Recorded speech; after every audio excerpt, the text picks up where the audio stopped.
Hi everyone, welcome back to Trishna's Assamese cookbook. আজি এটা মই নতুন ৰেচিপি লৈ আহিছো লাই শাকৰ লগত গাহৰি মাংস। তো মই কেনেকৈ বনালো তাকে আপোনালোকৰ লগত শ্বেয়াৰ কৰিছো। ভিডিওটো যদি ভাল লাগে প্লিজ লাইক আৰু সাবস্ক্ৰাইব কৰিবলৈ নাপাহৰিব চেনেলটো। সো দেৰি নকৰি ভিডিওটোলৈ আগবাঢ়ো বলক।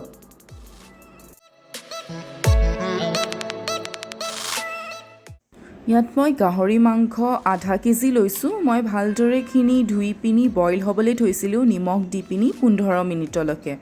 আপোনালোকে এনেকৈ বইল কৰি ল'ব। এতিয়া মই লাই শাক এক মুঠি লৈছোঁ। দেখিবলৈ বেছি যেন লাগিব কিন্তু দিওঁতে এইখিনি কমি যাব। এতিয়া মই এখন কেৰাহী লৈছোঁ, ভালদৰে গৰম হ'বলৈ দিলোঁ। তাৰ ওপৰত মই মিঠাতেল দিছোঁ 4-5 টেবুল স্পুন মান হ'ব। এইখিনি ভালদৰে গৰম হৈ গ'ল। ইয়াত তেজপাত এখিলা দিছোঁ, এটা শুকান জলকীয়া দিছোঁ আৰু 1 টেবুল স্পুন মই ইয়াত জিৰা দিছোঁ, গোটা জিৰা। এইখিনিত মই গেছটো ল'ত ৰাখিছোঁ নহ'লে জ্বলি যাব। এতিয়া মই এটা ডাঙৰ চাইজৰ পিঁয়াজ লৈছোঁ, এনেকৈ স্লাইচকৈ কাটি লৈছোঁ আৰু ইয়াত কেঁচা জলকীয়া মই 4টা লৈছোঁ। জলকীয়াটো আপোনালোকে নিজৰ সোৱাদ অনুসৰি কম বেছি কৰি ল'ব। এতিয়া এইখিনি এনেকৈ মই অকণমান ভাজি ল'ম যেতিয়ালৈকে পিঁয়াজৰ কালাৰটো অলপ চেঞ্জ হৈ নাযায়। এতিয়া মোৰ পিঁয়াজৰ কালাৰ চেঞ্জ হৈ গৈছে। এইটো সময়তে মই 1 টেবুল স্পুন আদা নহৰুৰ পেষ্ট দিছোঁ। আদা নহৰুৰ কেঁচা গোন্ধটো যোৱালৈকে আমি এইখিনি ভাজিম। এতিয়া মই ইয়াত নিমখ দিছোঁ, নিজৰ সোৱাদ অনুসৰি দিব। আৰু ইয়াত জিৰা পাউডাৰ দিছোঁ 1 টেবুল স্পুন। আধা টেবুল স্পুন মই ৰেড চিলি পাউডাৰ দিছোঁ। হালধি হাফ টেবুল স্পুন দিছোঁ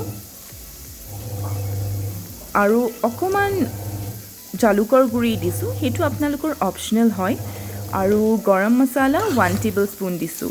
এতিয়া এইখিনি মই ভালদৰে মিক্স কৰি দিম আৰু গেছটো একদম ল'ত ৰাখিব নহ'লে মছলাখিনি জ্বলি যাব।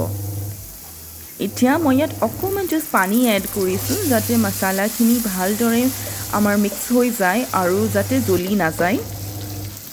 এতিয়া মছলাখিনি হৈ গৈছে মিক্স। এতিয়া মই ইয়াত বইল কৰি থোৱা পৰ্কখিনি ইয়াত এড কৰি দিছোঁ। এতিয়া এইখিনি মই ভালদৰে মিক্স কৰি দিম আৰু গেছটো আপোনালোকে মিডিয়ামত ৰাখিব। এয়া মোৰ মিক্স কৰা হৈ গৈছে। এতিয়া মই ইয়াত কভাৰখন দি পিনি 15 মিনিটৰলৈকে মিডিয়াম ফ্লেমতে ৰাখি থ'ম গেছত। এতিয়া মই 15 মিনিটছৰ পিছত উঠাই চাইছোঁ আৰু মাজে মাজে আপোনালোকে চেক কৰি থাকিব। ময়ো তেনেকৈ দুবাৰ চেক কৰিছিলোঁ। এতিয়া এইখিনি মই ভালদৰে লৰাই দিম।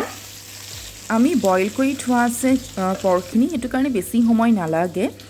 এতিয়া মই কাটি থোৱা লাই শাকখিনি ইয়াত এড কৰি দিছোঁ। দেখিছেনে বহুত হৈছে আৰু মিক্স কৰিবলৈও দিগদাৰ হ'ব এনেকৈ। সেইটো কাৰণে মই এতিয়া ইয়াৰ ওপৰতে কভাৰখন দি দিম।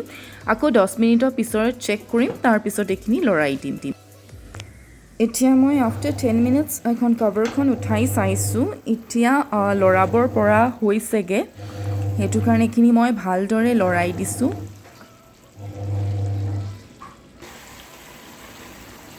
এয়া দেখিছেনে পৰ্কৰ তেলো ওলাইছে।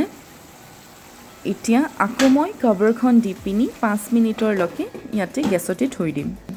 এতিয়া মই কভাৰখন উঠাই চাইছোঁ, পৰ্কখিনি আমাৰ ৰেডি হৈ গৈছে। মই এবাৰ ভালদৰে এনেকৈ লৰাই দিছোঁ।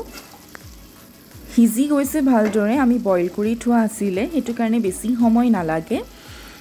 এনেকৈ এবাৰ ট্ৰাই কৰি চাবচোন। ভাতৰ লগত প্লেইন ৰাইচৰ লগত খাই বহুত ভাল লাগে।